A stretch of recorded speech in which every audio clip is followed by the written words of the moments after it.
दर्शकों को दक्ष प्रजापति मुकेश कुमार ईश्वरलाल का सादर प्रणाम।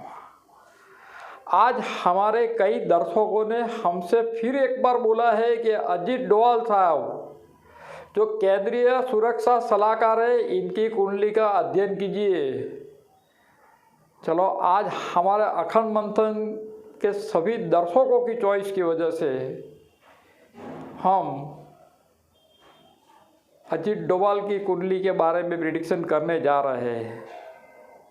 अजीत डोवाल साहब के कुंडली के प्रिडिक्शन से पहले, जब अभी वेस्ट बंगाल के चुनाव के नतीजे आ जाने के बाद वहाँ लोगों ने अजीत डोवाल साहब को देखा तो वहाँ के जो डॉन थे, गुंडे थे, वो इतर तितर हो गए। तो पता चल गया कि अब अपनी आ पड़ी है। अभी वेस्ट बंगाल में विधानसभा चुनाव के नतीजे आने पर वहाँ के राज्यपाल जगदीप धनखड़ ने एक बड़ा बयान दिया है। उन्होंने इस हिंसा को आज़ादी के बाद की सबसे बड़ी हिंसा बताया है। हिंसा से लोग डर गए हैं और लोग धर्म परिवर्तन के लिए भी तैयार है।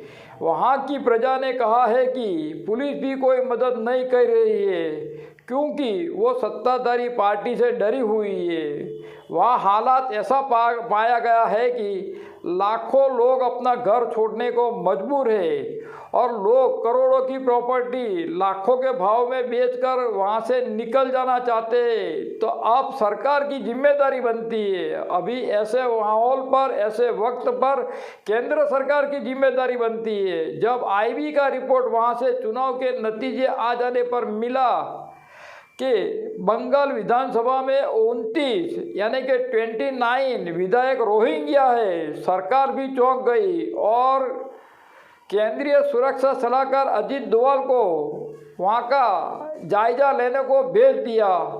वो सही साबित हुआ। शायद भविष्य में रोहिंग्या की पुष्टि हो गई तो टीएमसी की मान्यता केंद्र सरकार कानूनी तौर पर रद्द कर सकती है, क्योंकि राज्य सरकार की जिम्मेदारी जनता की सुरक्षा की है। यदि अगर आए दिन कुछ दिनों के बाद भी वहाँ हिंसा का माहौल केंद्र सरकार के सामने आएगा तो नरेंद्र मोदी जी राष्ट्रपति शासन की अनुमति लेकर वहाँ राष्ट्रपति शासन भी लगा सकता है। तो ये सब रिपोर्ट अजीत डोवाल साहब ने नरेंद्र मोदी जी साहब को दे दिया। अब देखिए, अजीत डोवाल साहब की जन्म कुंडली के बारे में आज हम अध्ययन करने जा रहे हैं। अजीत डोवाल का जन्म 20 जनवरी 1945 के रोज उत्तराखंड के पौड़ी गढ़वाल में हुआ था। कन्या लग्न में गुरु है, धन राशि में मंगल बुध केतु है, मकर राशि में सूर्य है, कुंभ राशि में शुक्र है, मेष राशि में चंद्र है, मिथुन राशि में शनि और राहु है। मेष राशि का चंद्र अश्विनी नक्षत्र का है। नक्षत्र स्वामी केतु की महादशा में उनका जन्म हुआ है। चंद्र गुण विद्या स्थान में और नवमास में भी चंद्र मेष राशि का और केतु की दृष्टि मूल कुंडली में चंद्र पर पड़ने से श्री डोवाल जी जन्मजात महत्वाकांक्षी है, इस बात का कुंडली का पुरावा है। लग्न गुरु इंसान के 100 दोषों को नाश करता है, ऐसा शास्त्रोक्त जजमेंट है, ऐसा शास्त्रोक्त मत है। इस कुंडली का प्लस पॉइंट सप्तमेश गुरु सप्तम स्थान को देख रहा है, जो जिसे भागीदार वर्ग का जबरदस्त साथ सहकार मिल रहा है। कर्मेश बुध कर्मस्थान को देख रहा है, यानी कि व्यक्ति कर्म प्रधान है। और फिर उसमें भी क्या 10वां राहु यानी कि राजयोग कारक माना गया है। और चंद्र कुंडली से भी 10वें स्थान के अंदर सूर्य आ गया है, तो उनकी प्रतिमा एक सूर्य की तरह पूरे हिंदुस्तान के अंदर छाई हुई है।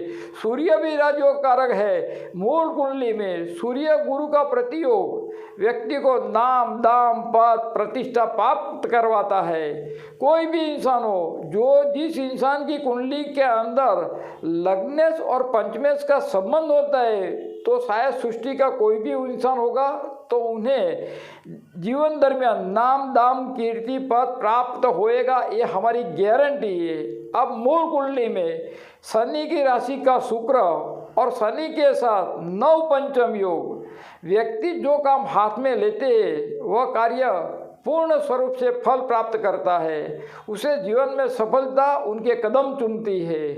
निराशा उस व्यक्ति की जिंदगी में नहीं होती है। शुक्र ग्रह विधाता देवी का कारक ग्रह है, संजीवनी का कारक ग्रह है, गूढ़ रहस्य का कारक ग्रह है। दुनिया को मालूम है, पाकिस्तान में रहकर संपूर्ण पाकिस्तानी की जानकारी उन्होंने प्राप्त की थी। वैसे भी यह कार्य सीबीआई की निगरानी में आता है। अभी उनकी जन्म कुंडली के अंदर गुरु की महादशा चल रही है और कुंभ और मीन राशि का गुरु का समय 22 अप्रैल 2023 तक रहेगा। कोई ऐसा काम अजीत डोभाल जी कर जाएगा जो उन्हें दुनिया सैल्यूट करेगी। इनका नाम इतिहास के पन्नों पर स्वर्ण अक्षरों से लिखा जाएगा, यह हमारी गारंटी है। और इस कुंडली का सबसे बड़ा और महत्वपूर्ण पॉइंट लग्नेश बुध और पराक्रमेश मंगल, यानी कि लग्नेश और पराक्रमेश का जो योग बन रहा है वो सुख स्थान के अंदर है। सुख स्थान के अंदर मंगल बुध होने की वजह से उन्हें जन्मजात मातृ सुख, मातृभूमि का ऋण अदा करने के लिए इस जन्म इस सृष्टि पर मिला है। ये एक बहुत बड़ा पुरावा है और वो अपनी सन्निष्ठा से अपनी फर्ज अदा कर रहे हैं। तो आज हमने हमारे दर्शकों की चॉइस की वजह से ये प्रोग्राम कर लिया। अब जो भी दर्शक हमारा कांटेक्ट करना चाहता है, हमारा कांटेक्ट नंबर है 9638420321। सभी दर्शकों को दक्ष प्रजापति मुकेश कुमार ईश्वरलाल का सादर प्रणाम।